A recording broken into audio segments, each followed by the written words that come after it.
I drove 6 hours to drop off homemade food for my daughter and her husband after their baby was born. He opened the door, looked me up and down, and said, "We don't want old people germs in here." Then he took the food, slammed the door, and texted my daughter, "Tell her to stop showing up like a stray dog." 3 weeks later, he found out what I'd left in that last container. I, 63 female, live in Lancaster, Pennsylvania.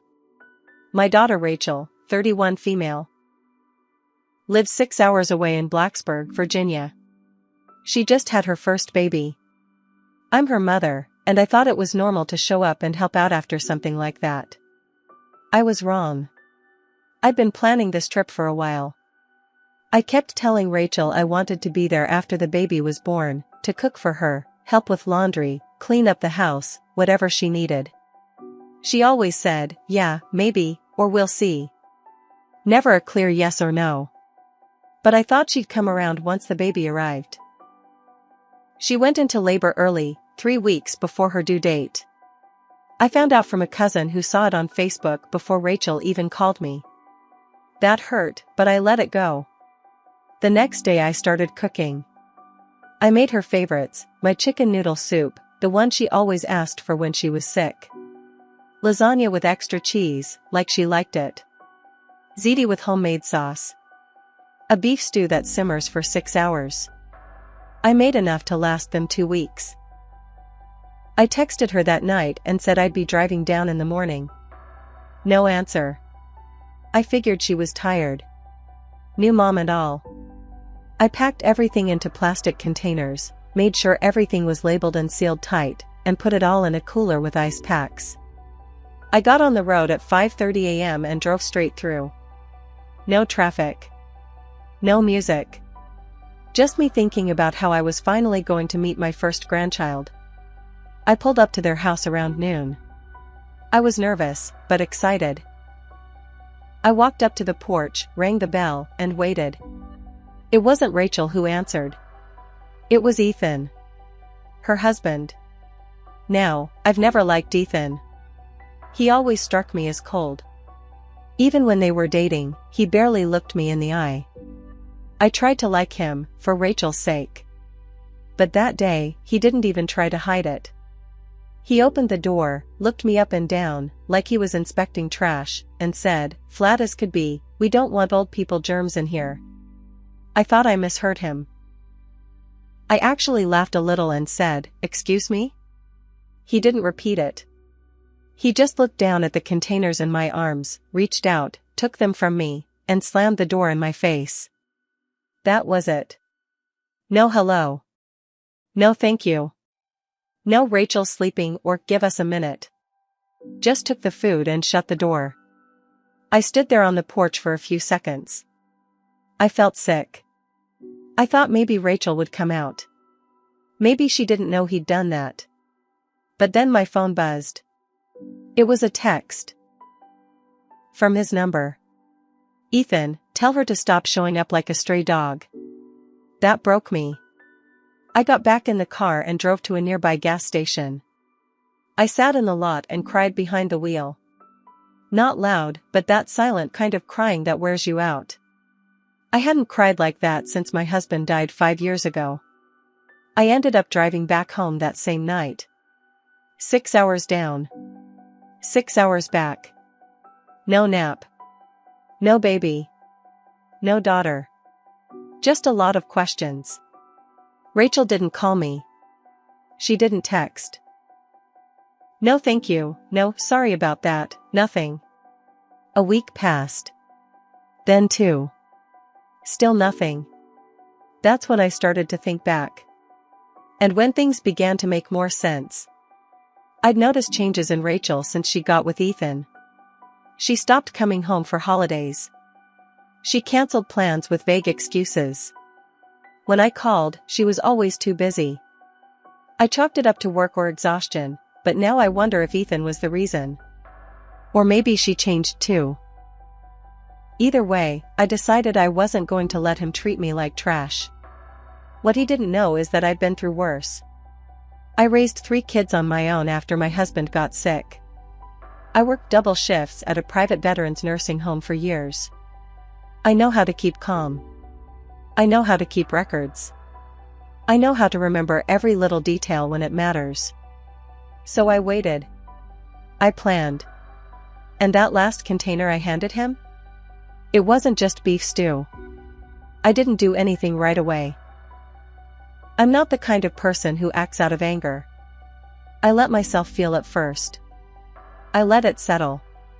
3 weeks went by. Still no word from Rachel. And then one afternoon, I got a call from my sister Susan. She said she ran into one of Rachel's college friends at the grocery store.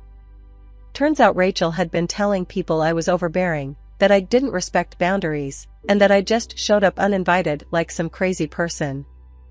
That hit me harder than the text from Ethan. Because now I knew it wasn't just him. Rachel had changed too. She was letting him rewrite the story.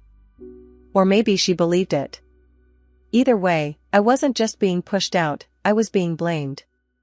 I sat with that for a while. Then one evening, around 9 p.m., my phone buzzed. It was a picture from Rachel. The baby, sleeping. No caption. I stared at it for a long time. I didn't respond. But I did smile a little. Because by then, Ethan had already eaten the stew.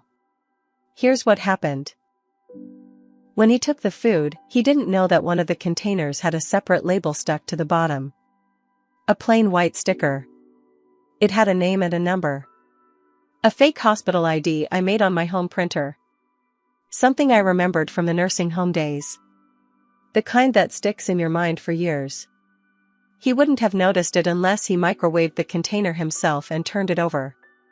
He did. 3 days after I dropped the food off, I got a blocked call on my landline. I almost didn't answer. It was Ethan. He didn't sound smug this time. He sounded tense. Hey, is this Mrs. Landry? Who's this? This is Ethan. Rachel's husband. I had a question about one of the meals you brought. I said nothing. There was a label on one of the containers. It said, "Do not use, Hep B risk." Was that a joke or? I paused. Let the silence hang. Because I ate that one. And I wasn't sure if I cut him off. I don't joke about things like that. And I hung up. Let me be clear, there was no hepatitis B. The stew was fine. I made it fresh. But that label? That was very real. And it looked official. I'd made hundreds just like it at the home when packaging patient meals. I still had the templates. And Ethan? He panicked. 2 days later, I got another call, this time from Rachel. Mom, what did you do? What are you talking about? Ethan's freaking out. He's been calling doctors. He went to urgent care. He thinks he got exposed to something in your food. Did he? She went quiet. Then she said, was that a real label? You tell me, Rachel. You're scaring him. Good. That's when she snapped. He's the father of my child. And I'm your mother. That silence on the line? That's when it clicked for her. She finally realized what she'd allowed. How far she'd let him go. What kind of person she married. I could hear the baby crying in the background. She sounded tired. She sounded like someone who'd been hiding her own guilt under anger. Why didn't you just call me? She asked quietly. I did, I said. Plenty of times. She hung up. I didn't hear from her for another 4 days. Then the messages started. First from Rachel. Then her friends. Then someone claiming to be Ethan's sister. They were all trying to get answers. But the best one came from Ethan himself. He sent a long, rambling message saying he wanted to clear the air. Said he was misunderstood. Said he was just trying to protect his family. Then he asked if I'd be willing to explain what was actually in the stew. I never replied. Because I wanted him to sit with it. I wanted that fear to stick. I wanted every ache in his stomach to feel like it might be something more. I didn't poison him. I didn't tamper with the food. But he didn't know that. And as far as I'm concerned, that's justice. But the story doesn't end there. Because what happened next? That's when things really blew up. What happened next wasn't part of any plan. I thought the fake label would be enough, let him stew, no pun intended, in his own paranoia. But Ethan? He took it further. Way further. A week after that last message, I got another call. This time from a number I didn't recognize, but I could tell it was local to Rachel's area. I answered, thinking maybe it was her. It was her neighbor. A woman named Tanya. "Hi, Mrs. Landry? I live a few houses down from Rachel and Ethan. I hope this isn't weird. I got your number from Susan, your sister?" Okay. I wanted you to know something. I don't know if Rachel's told you, but there was a scene here last night. Police and everything. My stomach dropped. Police? Yeah. Ethan, he called 911. Said he thought he'd been poisoned. Told them his mother-in-law tampered with food. He was shaking, sweating, said he thought he was dying. I didn't know what to say. Tanya kept going. He was taken to the ER. They ran every test imaginable. Toxicology, blood panel, even a psych consult. Nothing came back. He's fine. Physically. And Rachel? She was mortified. From what I heard, she screamed at him in the ER waiting room. Said he embarrassed her. Accused him of trying to turn her against you. She left with the baby. Packed a bag and hasn't been back since. I thanked Tanya and hung up. 5 minutes later, Rachel texted. "Rachel, I left him." Just like that. Then she sent a picture. Her and the baby in a motel room. Cheap curtains, a mini fridge, and a pack-and-play in the corner. "Rachel, I need some time. I don't know what to say. But I'm sorry. About everything." I stared at that message for a long time. I didn't reply right away. Not because I was trying to be cold. But because I needed to think. I didn't want her running to me out of fear. I wanted her to face what she let happen. What she allowed. I wanted to know she was serious. 3 days later, I drove down again. This time, she knew I was coming. When I got to the motel, she looked like a shell of herself. Dark circles. Hair tied up. No makeup. She opened the door and didn't say anything at first, just stood there, holding my granddaughter. Tiny, wriggling, wrapped in a yellow blanket. Rachel's voice cracked when she finally spoke. "I'm so sorry, Mom." I held her. I held the baby. I didn't cry this time. Not in front of her. I stayed calm. Still. We sat and talked for hours. She told me things I didn't know, things Ethan had said to her behind closed doors. How he monitored her phone. How he told her I was manipulative and controlling. How he made her feel guilty every time she wanted to call me. He told her I was too emotional, too old-fashioned, and a burden. And she believed him. "He made me think I needed protecting from you," she said. I don't know how I let that happen.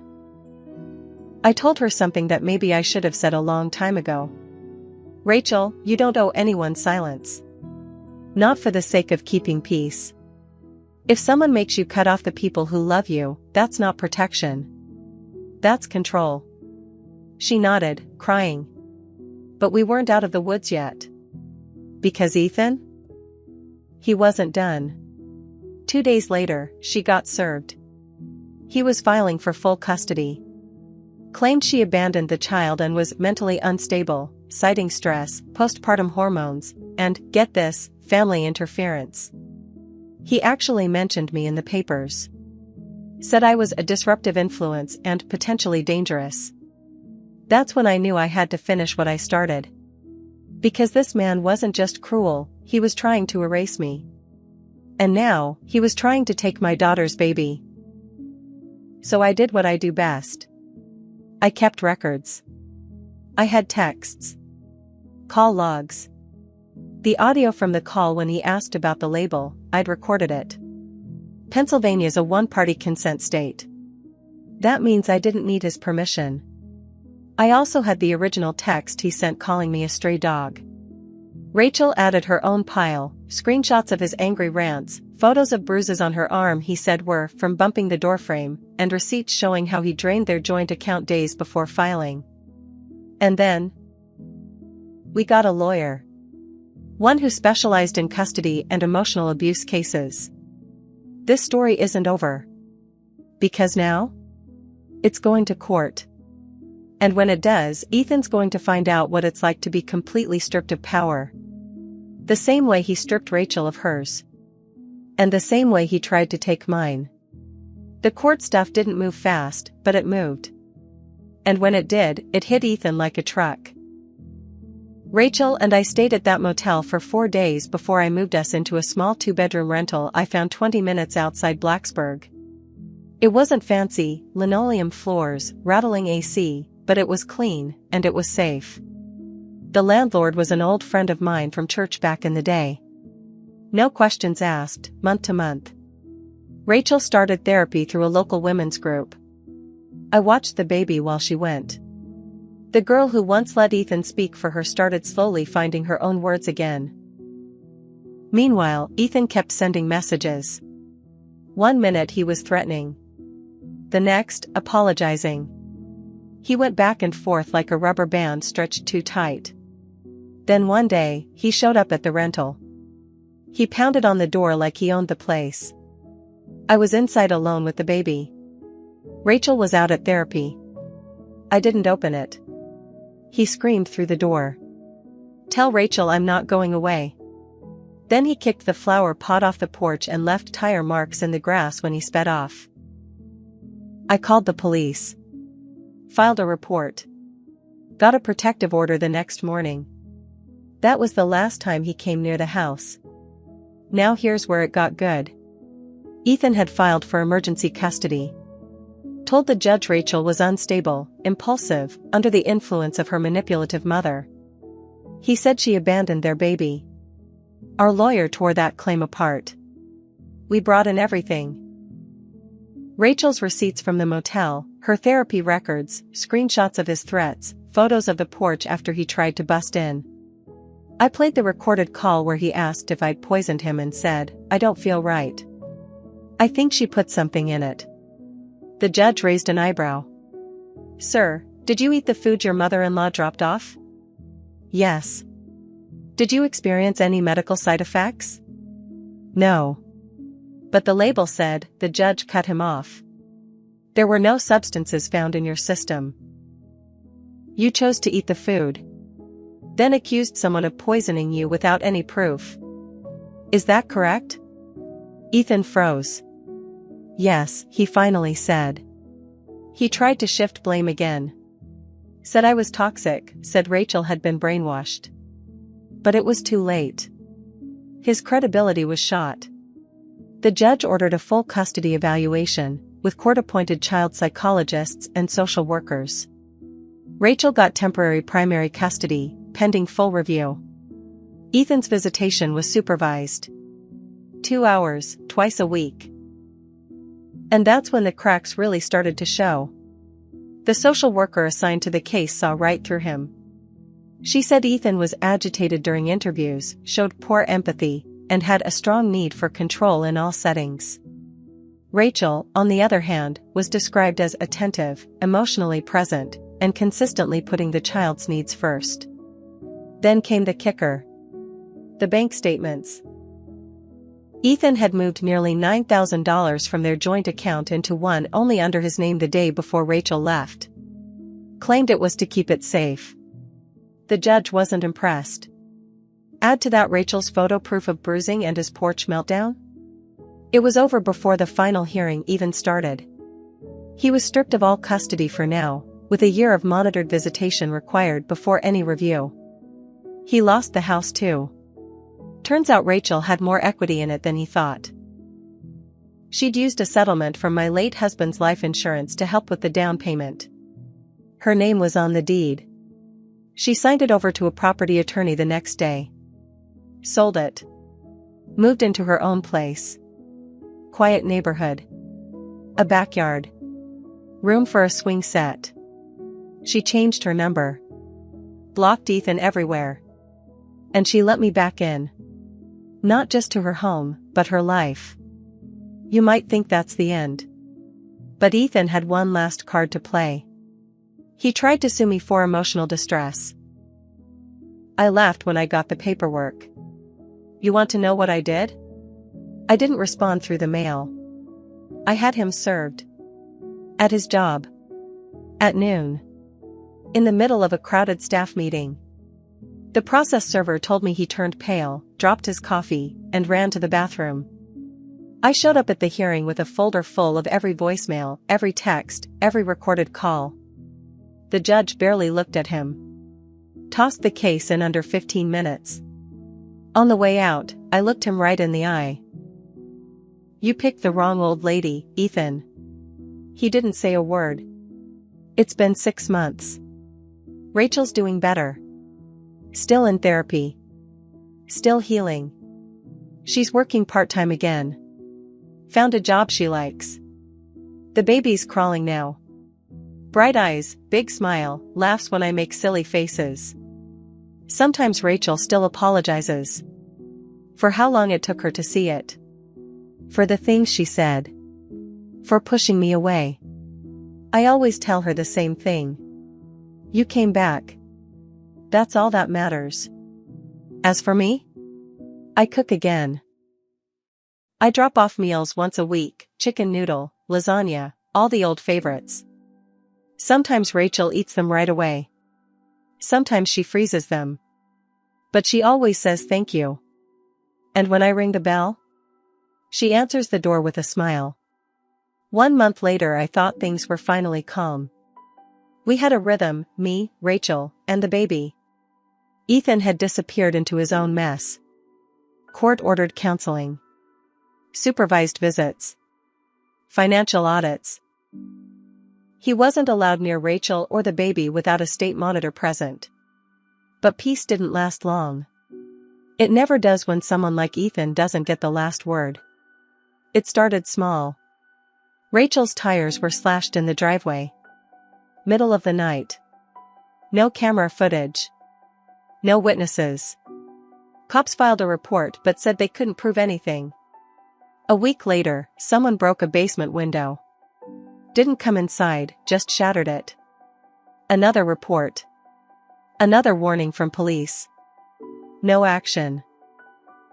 Then Rachel got an envelope in the mail. No return address. Inside was a single photo, her, me, and the baby at the park. It wasn't threatening exactly, but it felt wrong. Like someone wanted us to know we were being watched. She was shaking when she showed it to me. I'd never seen her that scared. That night, I made a decision. I called in a favor. Back when I worked at the nursing home, one of our patients was a retired police detective named Howard Heller. Widowed, sharp as a knife, lonely. I used to bring him donuts on weekends. Helped him get his benefits sorted when no one else cared. After he passed, his son, also a cop, called to thank me. Said, if you ever need something, even just advice, you've got my number. I never used it. Until now. I explained everything. Every detail. Every scare. I didn't want Ethan arrested, I wanted to make sure Rachel and the baby were safe. He didn't promise anything official. But he said he'd look into things quietly. 3 days later, he called back. You were right to be concerned, he said. Your son-in-law has been busy. Turns out Ethan had been filing anonymous complaints. CPS. Noise violations. Even a fake claim that Rachel was using substances around the baby. All denied or closed immediately. But the goal wasn't to win. The goal was to rattle her. But he made one mistake. He used a burner phone to send in one of the CPS tips. And it pinged at his job. Middle of the day. Same office Wi-Fi. That was all the detective needed. He flagged it, passed it to a contact in the prosecutor's office. Now Ethan's being investigated for filing false claims and harassment. If he gets charged, which we were told is likely, his visitation rights will be suspended. Possibly terminated. And here's the twist he never saw coming: Rachel already filed for full parental custody, with cause. That means if Ethan doesn't respond by the court date next month, she gets full rights. Permanently. No shared decision-making. No co-parenting. No more supervised visits. Just a ghost in the background. I asked Rachel the other day, "What do you want to do if the judge grants it?" She looked at me, then at her daughter in the high chair, covered in mashed bananas, babbling like life was perfect. "I want to change her last name," she said. "To mine." I nodded. She paused. Then added, "And yours too. If that's okay." I didn't cry. But I had to sit down for a second. Ethan? I don't know where he'll end up. Doesn't matter. But I know where I'll be. Sitting on Rachel's porch, sipping sweet tea, watching my granddaughter play in the yard. Her name printed on the mailbox next to Rachel's. No trace of his. People like Ethan think control is power. They think fear makes them strong. But real power is surviving them. And making sure they never get to rewrite your story. Not ever again.